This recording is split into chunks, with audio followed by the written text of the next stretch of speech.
All right. Hello, everyone, and welcome back to the Blue Veil Wellness Show. I'm Cristy Murray, a Catholic nurse practitioner, and this is the place where we explore faith, food, and nutrition, or faith, food, and function, because true wellness nourishes the body, the mind, and the spirit.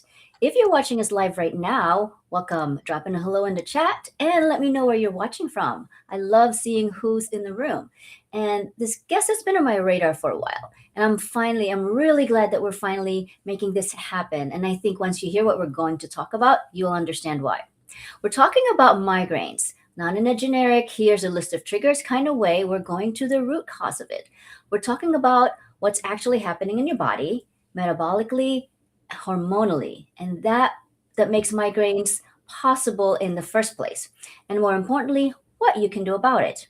So if you ever felt like your migraines are random, unpredictable, or just something that you have to manage forever, I want you to pay close attention today.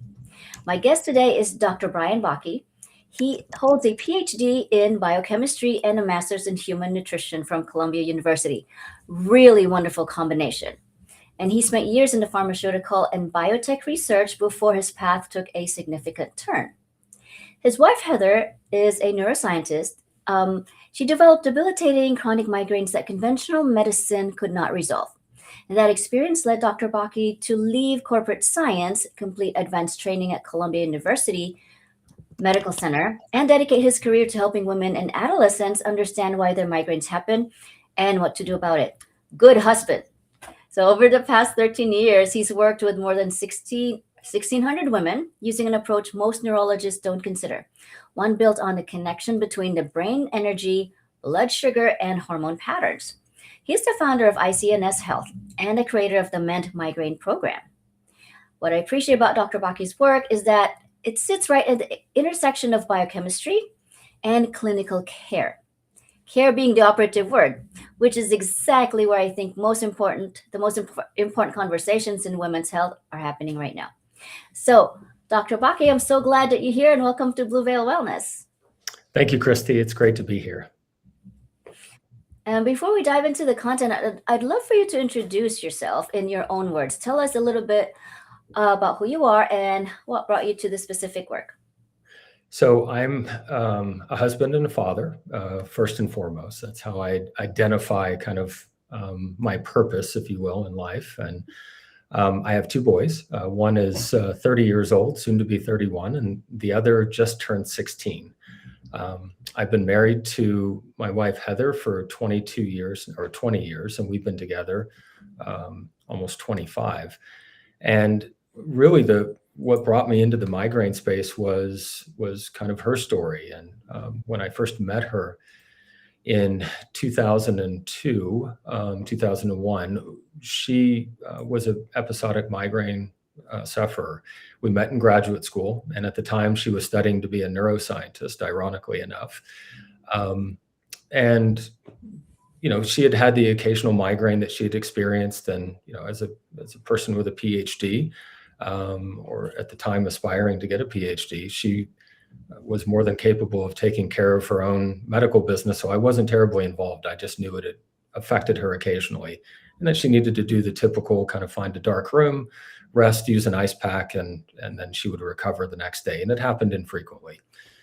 In 2006, things started to change quite a bit, which we'll talk about when we talk about kind of the underpinnings of migraine.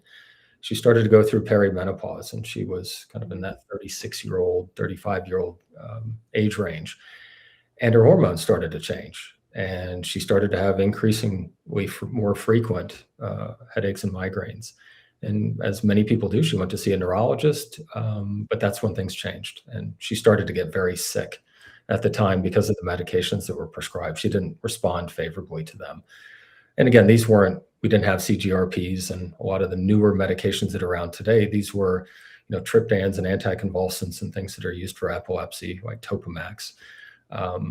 And she got worse and worse and eventually had to leave her job. And I was left suddenly within a matter of a couple of months, having a thriving wife and, one child at the time, to now caring for both the child and my wife. And it was pretty shocking to the system. And I had to go through all of the typical, healthcare related hurdles that you have to get through when you have somebody that suddenly becomes ill, and it was very challenging, and it seemed like everything we did made her worse and worse. Mm. So that was really the genesis of the journey, is I had to become involved in caring for her and making sure that we were taking the right next steps. And I get to learn firsthand by then, because both of us were very healthy up until that point, that the Mm-hmm. healthcare system really isn't designed to handle those types of cases very well. Yeah, well, thank you for sharing that story. So, like, way to take charge of things instead of, just like being like bogged down and just surviving. So, I know we're going to get more into the details, but I want our audience to get to know you more. So, just a few icebreaker questions for you. So, what book are you currently reading right now? Well, the most recent book I read, actually, interestingly enough, is a book called Unbroken, which is it kind of relates to our own story, and it's of an Olympic runner who it's really kind of a survival and thriving story of one where adversity can absolutely forge your identity, and what endurance and overcoming trauma and all the things that we experienced as a family, and then finding deeper purpose in that, and what that really means for fueling you, through really difficult times. And as we sit here today, I think obviously we're all shaped by our experiences, but turning something that over many years was very difficult into something very positive. This story in this book I really connect with and resonate with. Wow. So the title is Unbroken. Unbroken, correct. Yeah. Okay. And it's about faith, forgiveness, rebuilding, and forging a path forward, and really using those experiences that we have to not let it define us in a way where we're going to be limited, but use it in a way that fuels us to impact the world and the people in it in a positive way. Yeah, well, that sounds like it's a good book to add to our reading list. So, yeah, absolutely. What's the first thing you do in the morning? First thing I do in the morning, this also relates to my wife's journey. So often we would wake up and I would spend the day alone because she'd be in pain. And the first thing I'd find was her in bed and she couldn't get up. So I spend the very first thing getting greeted by my my golden doodle and my wife, and we have coffee every morning and watch the sunrise. And we do that together. And I never take that for granted. And it's special for those reasons, because there was many years there where she wasn't able to do that and participate. Wow. That sounds like a good thing to do first thing in the morning. Yeah, it is. It is. It's our time to connect before a busy day. And wow. It's really special. Wow. So this is always fun. So what's your favorite food? Oh, goodness. We're foodies.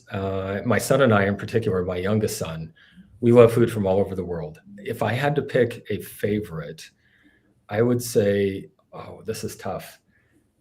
It's going to be between, I think, Thai food and Latin cuisine. We had Peruvian food recently, so we just like to try things from all over the world. We have Ethiopian coming up very soon. And wow. Identify more of the experience than just eating for the sake of eating. It's really about appreciating new culture and learning culture and how that gets shared with people through food. And we love that experience as a family. Wow. I don't think I've tried Peruvian food. I'll put that on my list too. It's great. Yeah, it's really, really good. All right. So let's get into it. So I want to start the beginning. You already shared your story. Many women struggle with migraines for years, and they've just been, told to manage it. So that's the key word, just managing it. So they've been told, hey, journal, track things, and then they've been told what to take, what to avoid. So the why was never really fully explained. Absolutely. Yeah. So you've said migraines. Most women I talk to think that their migraines are random. Right. And so you you said it's not random, and so that there are metabolic patterns that can prove it. So can you walk us through what you mean by that? Absolutely. And having gone through this, both as the tracker and somebody that was trying to decipher and decode all of those bits of information that naturally migraineurs collect, it's almost like detective work, right? So you go in and you're trying to identify what the source of the problem is. But in many cases, we're limited by what we can see, what's visible to us. And where it becomes really complex is often in migraine, the reaction or what we experience happens well after what's occurring beneath the surface. So for example, if you were to eat a food and you thought it was associated with a migraine, it might have been actually something that you consumed earlier in the day that caused it. And you might miss that entirely because you don't have visibility of what's happening in your body chemistry. And that's one of the things we learned in my own wife's experience. And then with all of the clients I've worked with over the years, is that in order to really know what's happening for each person, you have to have greater visibility of that. So using that data from a diary is really important. That's step one. So it's not as though that doesn't have value or isn't impactful. It's just really hard to decipher where the different points are connecting. And what I found that is most important, especially when you're dealing with things where you're coming from an unknown source, where it seemingly is random, as you said, is you want to now, especially today, utilize some of the tools that are available, like biometric data, tracking glucose, measuring hormone levels and different inflammatory markers, and assessing gut function. There's so much visibility that we can have inside of the body now that it's really important to be able to put those different data points together and map that to what you're tracking with your journaling and some of the other observational things that people use for trying to identify where their migraines are coming from. Mm-hmm. So are there like specific common metabolic factors that you're looking at when someone comes to you with chronic migraines? Absolutely. So the first areas we're going to look is blood sugar. And insulin. Insulin is, a lot of people don't know this is a hormone. They maybe don't hear as much about it unless you're a diabetic. You may not have that exposure. But we know that insulin and how it affects blood glucose levels in the body kind of overlaps with a lot of different areas, including inflammation. So inflammation, people would perhaps understand when you were to hit your arm or your leg on a table or a counter, it would turn red almost immediately. And that's your body's kind of mobilizing its defenses to protect itself and to heal. But if that goes too far, it can be destructive and damaging. And we often see that in migraine, that long-term inflammatory processes tend to be out of control and they become destructive to tissues in the body. And that influences migraine susceptibility. And we know insulin overlaps with that. And hormones also are impacted by insulin and blood sugar regulation. We know, for example, when there's, let's say ovarian cysts and you're trying to get hormones regulated and you get into perimenopause and that gets more and more difficult, there's overlapping crosstalk between estrogen and metabolic processes. So there's an influence there bidirectional where each one influences the other. And again, having that visibility of how those processes are showing up for you and whether or not they're well regulated or not is really critical to putting together a full picture of some of the underlying things that are influencing susceptibility to migraine. So would you say that migraines are a downstream effect or a signal of inflammation? Yeah, I think they're a really good signal. I like to think of it as a circuit breaker on your house. This is something everyone has.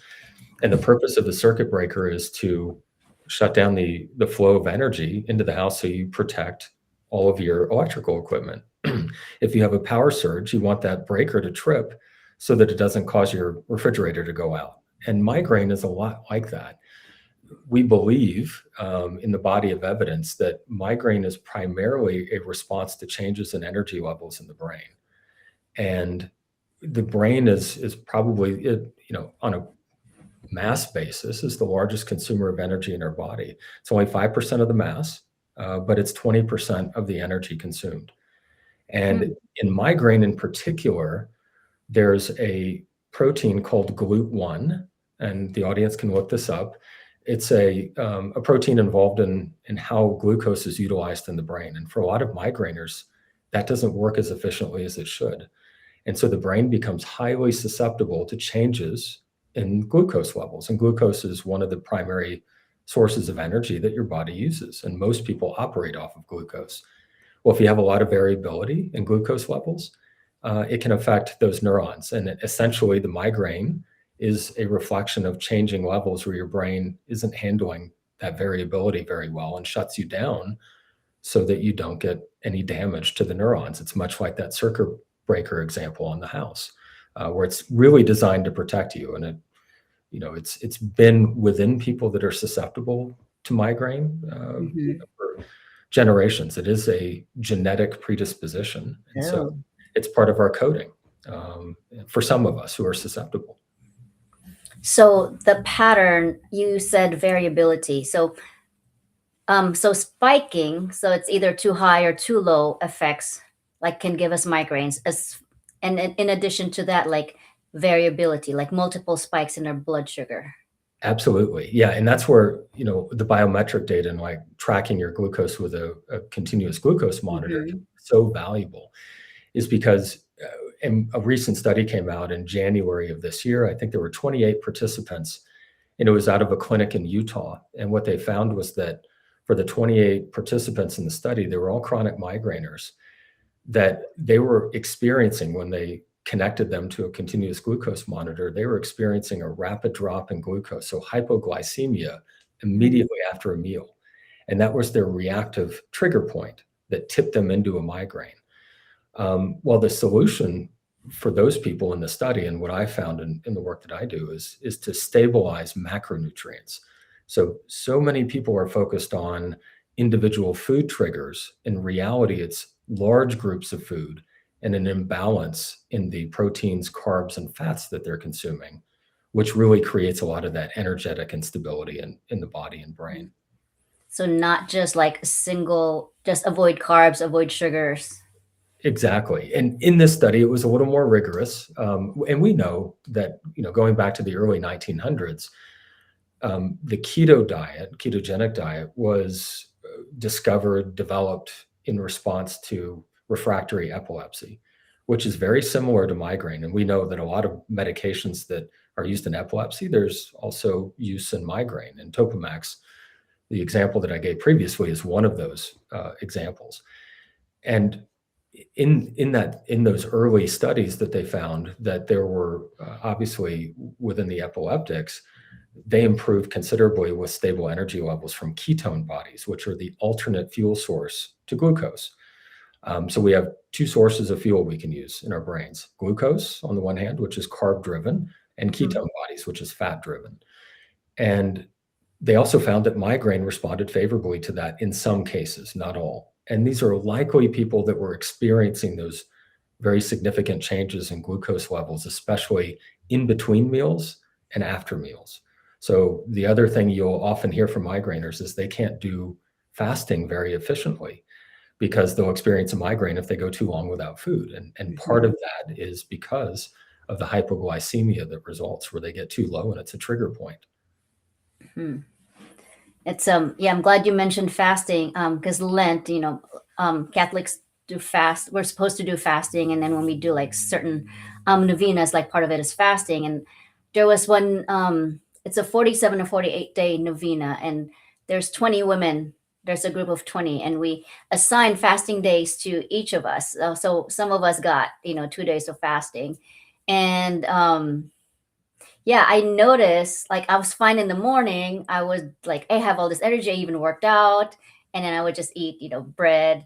But like towards 10, 11 o'clock at night, I was starting to get this headache. Right.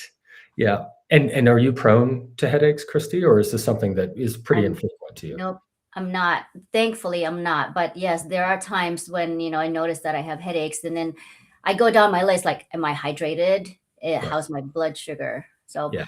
you mentioned continuous glucose monitor, and I talk about it a lot here on my show too, because it's just an amazing tool that I believe everyone should have access to it, because it just gives us really good information, that biofeedback, that just a person knowing what kind of foods or what kind of stress, like, right, triggers your blood glucose to either spike or, even what you're saying can be reactive. I mean, it's just amazing information.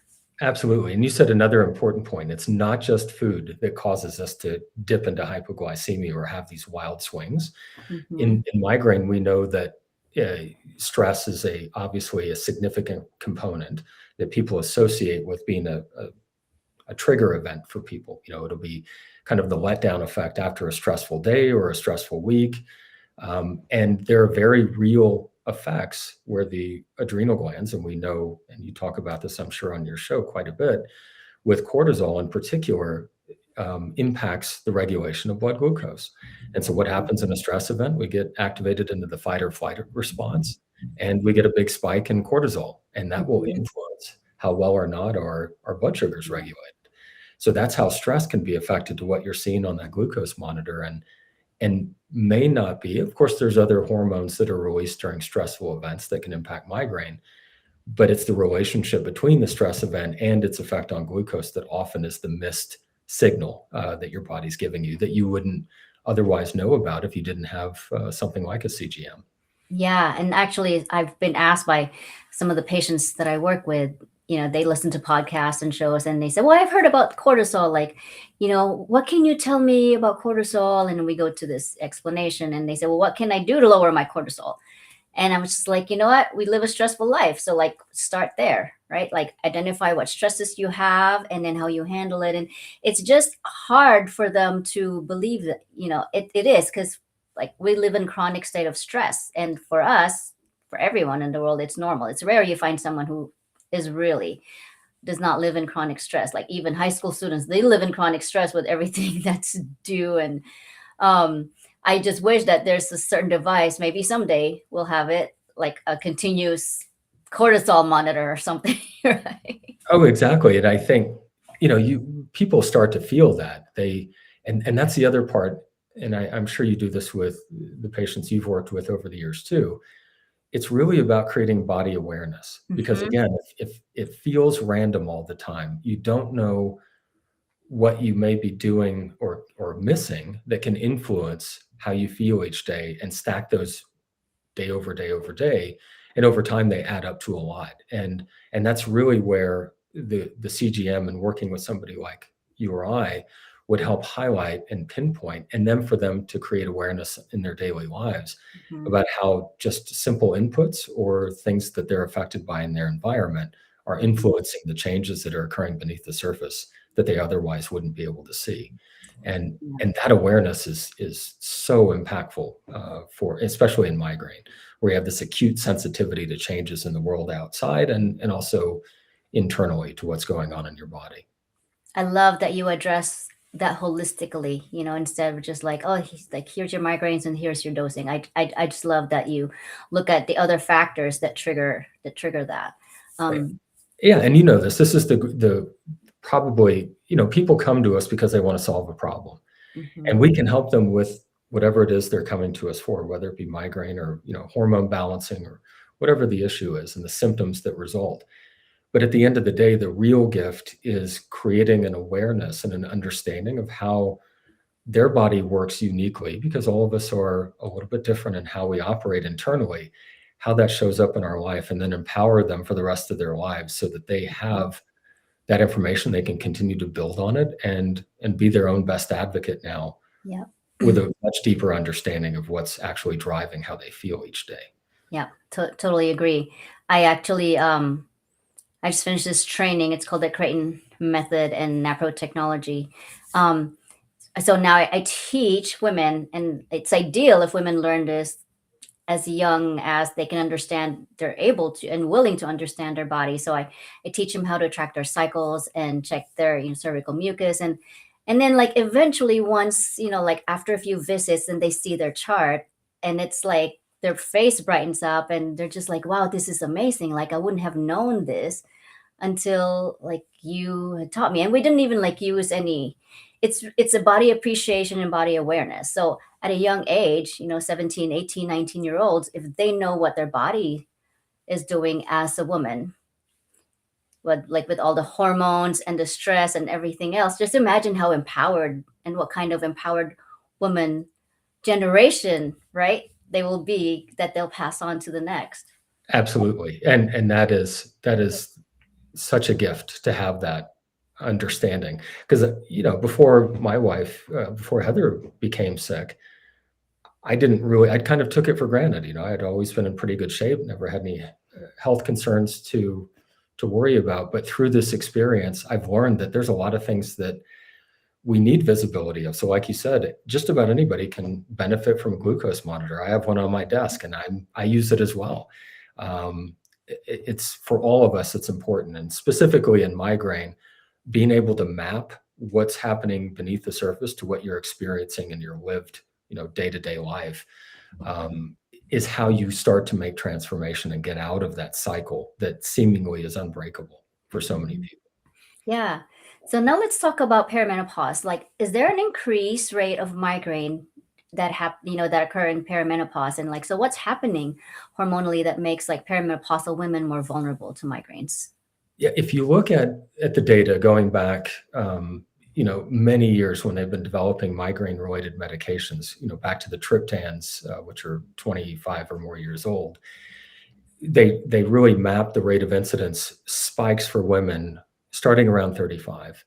And we know that for some women going into menopause, when hormones are no longer cycling, that can mean that migraines are no longer present for many of them. For some people, it actually gets worse. So it's certainly not universal that everyone gets better when hormones kind of stabilize at a low level.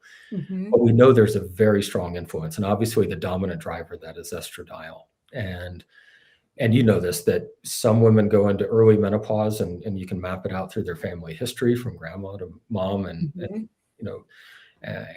offspring, that it may be that sometime in their early 40s, hormones really start to change when ovarian function isn't what it was when it was in their 20s. And so you get cycle variation and you get mood swings, and it shifts in the length of the cycle and the impact of the cycle, and sleep and cravings and bloating and migraine incidents.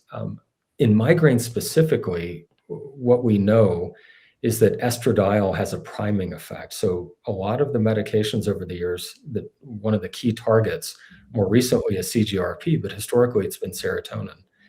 And we know that influences nerve health significantly. And there's a direct interplay between estradiol and serotonin.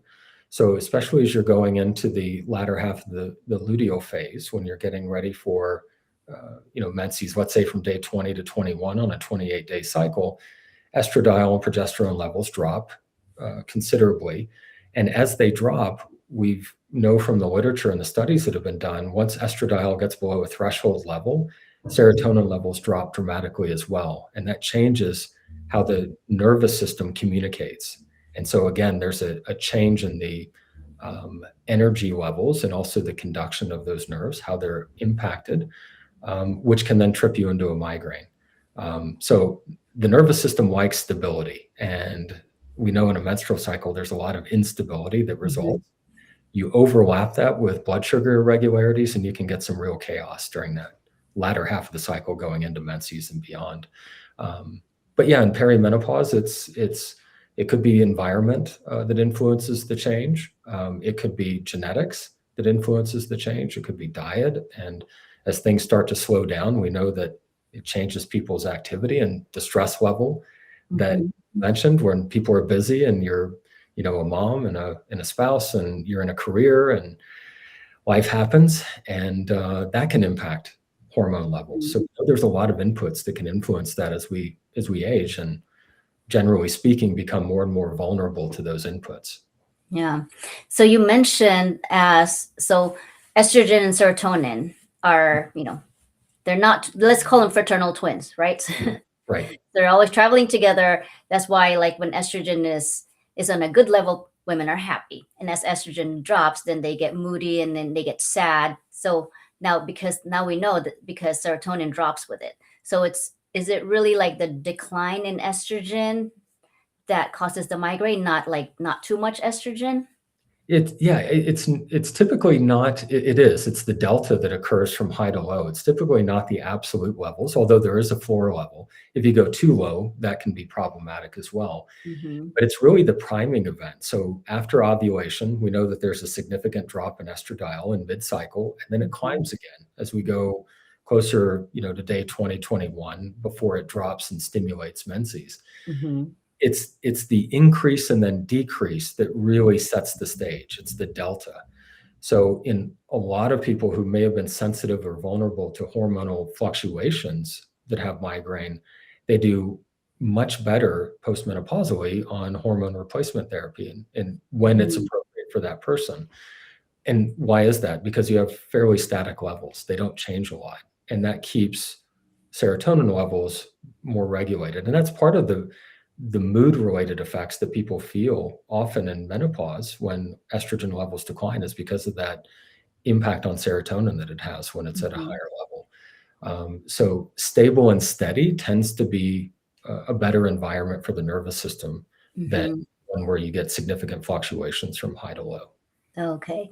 So it's not so much as that women cannot have HRT, hormone replacement therapy, which involves estrogen and progesterone, if they have a history of migraines. Correct. Yes. And my wife is a great example of that. So she is postmenopausal and she takes estrogen, progesterone daily. Um, Hmm. and and her migraines were once very responsive to cycle fluctuations. She doesn't have that anymore at all. And Okay. yeah, at her worst, she was actually 270, 75 days a year for two or Hmm. 3 years. So 3/4 of the year, she was disabled with migraine and in bed. But today she may have a handful, less than 10. So you're talking like 98% improvement. And the Wow. ones that she does have, if they do slip through, are really mild in comparison. So very, very minimal life impact relative to where she was, a Hmm. decade or more ago. Wow. That's amazing improvement in her quality of life and yours, right? Oh, absolutely. And part of it is the hormone replacement that Hmm. she currently utilizes. Now, I work with postmenopausal women who have a hormonal component around migraine, but maybe I had one recently that I just concluded our time together with who had a meningioma, which is a brain tumor, and um, hormone replacement was contraindicated for her, but she was having hot flashes still. So it's like, okay, the logical connection is it's the decline in or the low levels of estrogen that are contributing. And she was having faux cycles, even though she wasn't having a menstrual cycle, a period, Hmm. was still feeling the effects on a regular, consistent 27, 28-day cycle where Oh, she would wow. feel She like she was can going to have one. symptoms. The thing that actually helped her the most was stabilizing blood sugar, got rid of her hot flashes entirely. So that's where that crosstalk actually happens. And where you can influence without having to use, if it's contraindicated for you, if it's not well suited for your unique situation, there is more that can be done. And you don't have to feel the effects of hormone decline, in perpetuity. Oftentimes the next level, and I think where you should always go, whether you're using hormone replacement therapy or not, is to look at blood glucose and to make sure it's well regulated. Mhm. Yeah.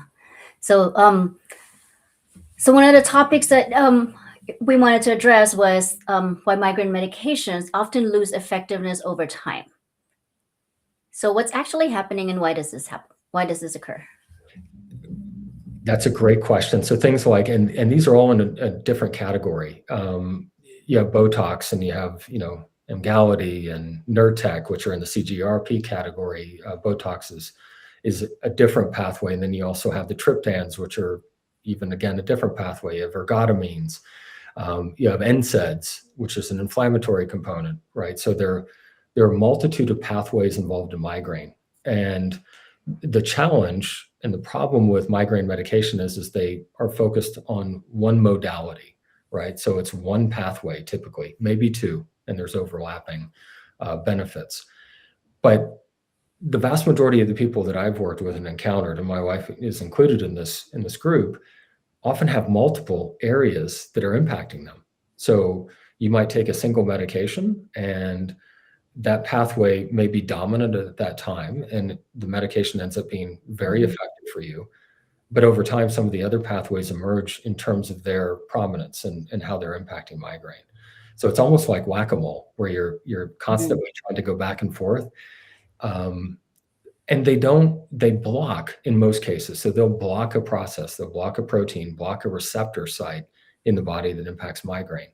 They don't necessarily reinforce healthy biochemistry. So it's, It's a for band lack of aid. term, it's a Band-Aid, right? Yeah, it is. It's kind of covering it up. And we know with Band-Aids and incomplete solutions that inevitably in life, they tend up not working long term, that they're only temporary. And Mhm. that's where we're getting to this root cause approach where, estrogen and blood glucose and inflammation, when you address those, they not only address those same risk factors at a deeper level, they impact all areas of your health. It's not just going to be migraine that's influenced. It's going to be mood, it'll be sleep, it'll be energy, it'll be healing capacity, it'll be gut function. They all converge when you get to that deeper root cause level and you don't stay up at kind of a higher Band-Aid approach level. Yeah, that's better than, medications instead of like, oh, it's not working. Oh, yeah, let's increase your dosing. But, Right. I love that, hey, let's look at other things instead of just like following this route that, now you've hit a dead end to it. Yeah, exactly. And I think there's a little bit of despair that follows from that. If, oh my gosh, my medications aren't working anymore. These are the most powerful tools I have in my arsenal. What else am I going to do? And in reality, that's not the case. And it's also important. It's not either or. Like almost to a person, the people that I've worked with over the years have said, well, do I need to stop my medications while I'm doing this? The answer is no, you don't. What we're going to do is build up your physiology, build up your body, and address all of those gaps that exist that are impacting your migraine susceptibility.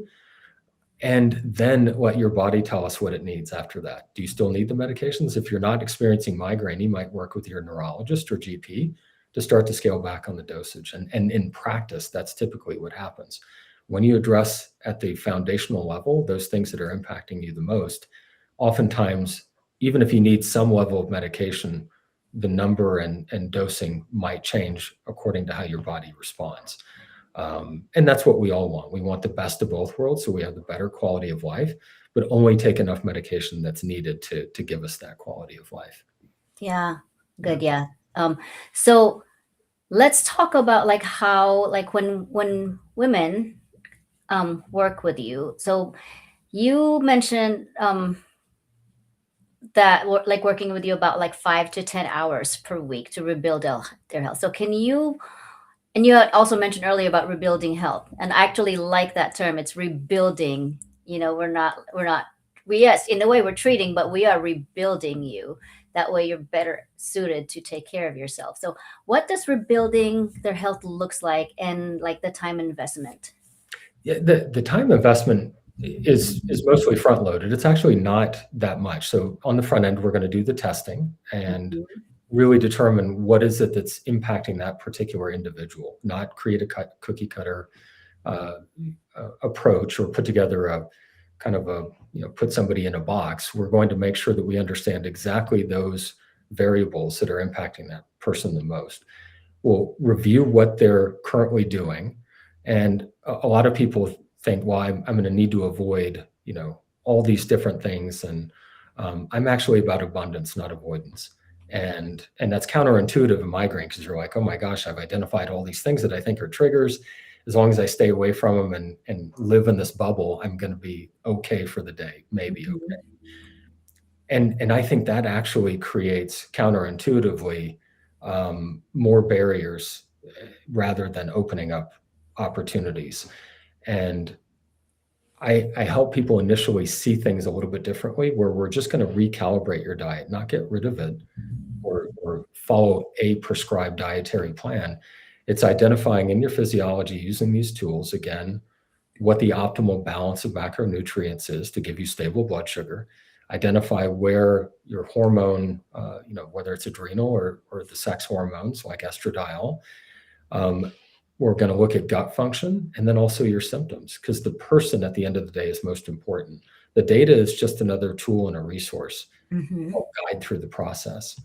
And then we want to create a sustainable plan that people can follow, not just that we're going to fix a problem today or next week or next month. We want to make sure that this is something that can be integrated fully for a lifetime into this person's new mindset around how they approach migraine. So more work on the front end, but it's maybe a couple of hours that first week. And then it gets less and less as each week goes by, where I like to think of it as an intuitive process over the long term, where it just becomes a part of your your being and your mindset and how you approach each day. Mm-hmm. So you mentioned testing initially. So I think, like, I'm sure a CGM is one of the diagnostic tools that Yes. you use. What other testing is involved? So even with a CGM, it might be a short duration. It could be 2 weeks, just to 4 weeks. And you can always revisit that down the road, like you said, to spot check. I do that. So it's just a couple of weeks, up to 4 for a CGM.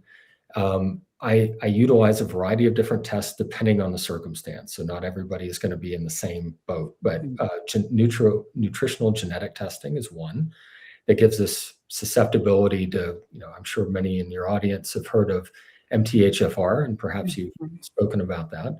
That influences serotonin and dopamine. And if you aren't able to process folic acid very well, or folate from the diet, you might need some support in that area. So we look at some of the vulnerability and susceptibility in nutritional genetic profiles. The next layer is an organic oats test, organic acids test, so oats test, which looks at the byproduct of biochemistry and metabolic processes.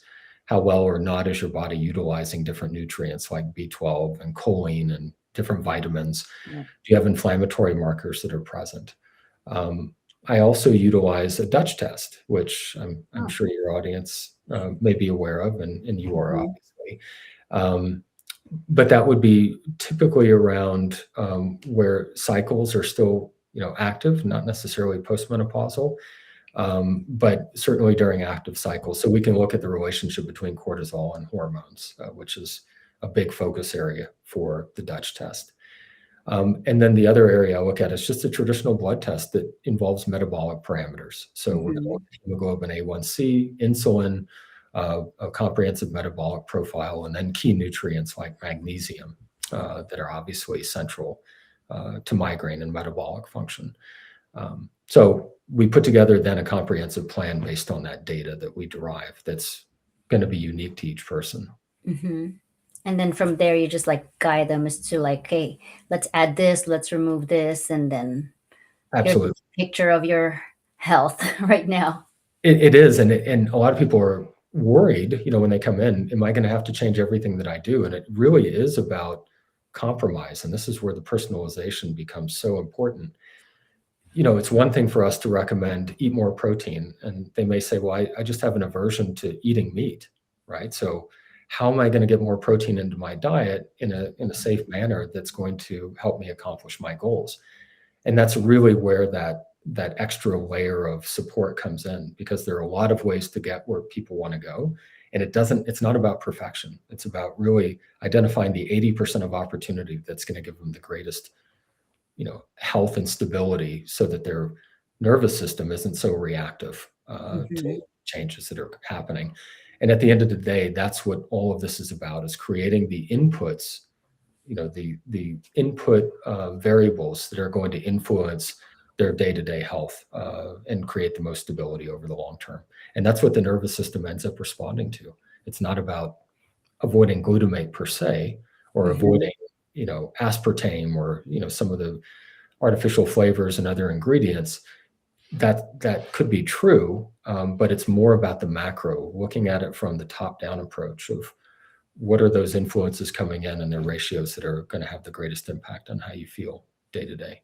Yeah, and it's more precise, because then with the testing that you do, you're not just like, hey, typically women with, these migraines, they're low on this, so just take this. Right. So the testing shows this is what your body is able to process. This is what your body needs. So this is what we're, going to have you do. Well, yeah, what's interesting about that, Cristy, and where this shows up is like riboflavin is well known in migraine circles, right? That if you were to go into your neurologist's office and ask for complementary approaches to, the medications that they're prescribing, magnesium would be the first recommendation, as it typically is. The second might be riboflavin or ubiquinol or CoQ10, which have been studied in migraine. Well, they're both mitochondrial support nutrients, which, what does the mitochondria do? It produces energy for the cell. So again, we get back to energy. I've never found that B2 was a major player, because I think it's more of a compensatory. It does overlap with how energy is utilized in the body. It does overlap with blood glucose and how how that glucose is utilized, but it's not the dominant driver. It's kind of a stopgap, and that's where that precision really helps. It could be that riboflavin is important for you on an individual level, but that's where the testing really helps highlight some of those differences. It's not a generic, one Yeah. size fits all. Yeah. I'm a believer in nutritional testing, and Yeah. I need to look more into the nutritional genomics, because really, finding out what your body needs is different than how your genes affect how you process all these nutrients that you're putting inside your body. Absolutely. It's the whole nurture nature concept. We know that they both are important, and marrying the two together gives you a really complete picture, because that helps you answer the why for a lot of people. So just getting the what is important. That's what's happening today. The why is kind of a longer story that goes back, to their birth, and it's part of what they inherited from their parents, obviously, and generations that preceded. Yeah. So Dr. Baki, this has been such a wonderful conversation. Glad you kind of straightened me out there with the estrogen and migraines. That, hey, just because you had migraines when you were young doesn't mean you can't have HRT when you get to menopause. Yeah, it may be, it's one of those very highly individualized things. Not everybody needs it, but I think those that would like to see if it's beneficial for them, exploring it and using a conservative approach where you're not, not just jumping in head first, that you kind of ease into it and adjust accordingly, and let your body tell you, whether or not it's the appropriate direction to go. That's always going to be the most important indicator. Yeah. Well, like you said, it's more because after you reach menopause, the fluctuations, supposed to cease. And then once you get on the replacement therapy, then it's a more sustained release, or sustained giving method of estrogen to your body. So you're not going through the multiple spikes and the variabilities anymore. Yeah, exactly. And we also know that's the other important consideration here. Prior to menopause, men and women are very different in terms of their cardiometabolic profile. After menopause, men and women are very similar when hormone levels change and around estrogen, because there's a protective effect from estrogen on metabolic processes. And we know that this is, again, part of that crosstalk where estrogen and insulin have a pretty tight relationship. That's why, in part, there's other reasons too why many women report weight gain after their hormones change, right? The influence on metabolic processes changes quite a bit because of those changing hormone levels. Yeah, that sounds like another conversation I get asked a lot. So if you're going to give me estrogen, I'm going to lose weight, right? Not necessarily, but it's part of the picture. Yeah, exactly. And that's where really the power of all of this converging together, not just focusing on one thing, whether it be estrogen or just blood sugar. It's really this fully integrative approach where you're trying to identify all of the variables that are influencing that person on an individual basis, not, again, trying to put them into a box and hope for the best. Yeah. So for someone listening right now who's just been managing migraines for years and is wondering if there's another way, so what's the one thing you want them to walk away with today? That there is hope, that a lot of the uncertainty and the mystery around migraine doesn't have to remain that way. For good reason. We haven't always had this ability to do these investigations and to dive deeper, but we do today, and that's changed. And so there is an opportunity, even if it was just getting started with a glucose monitor or one of the tests, you don't have to go into the all or nothing approach. Really just taking that next step to look a little bit deeper into your body and try to determine for you specifically what those factors are that are impacting you the most. I think that should give you the hope and the next step that perhaps you should look forward to. Yeah, thank you for that. So for anyone who's wanting to work or looking for migraine relief and ready to work with Dr. Baki, I will put his QR code on the screen if you're watching. Otherwise, I will put it on the show notes. And and you can also find him on mendmigraine.com. And if you tell him that you found out about him through the show, maybe he'll give you some percentage off his program. Yeah. So this is really good. Thank you for bringing science back into the language that actually makes sense, and for genuinely offering a good way of thinking about something that many women that's have been told that, hey, this is your only option and this is just part of life. Yeah, And if absolutely. There is hope. I think that we do have the ability now to do much more than we have Mhm. in years past in terms of giving you options beyond just the traditional approaches or the pharmaceutical approaches. Imatrix. Yeah, exactly. Yes.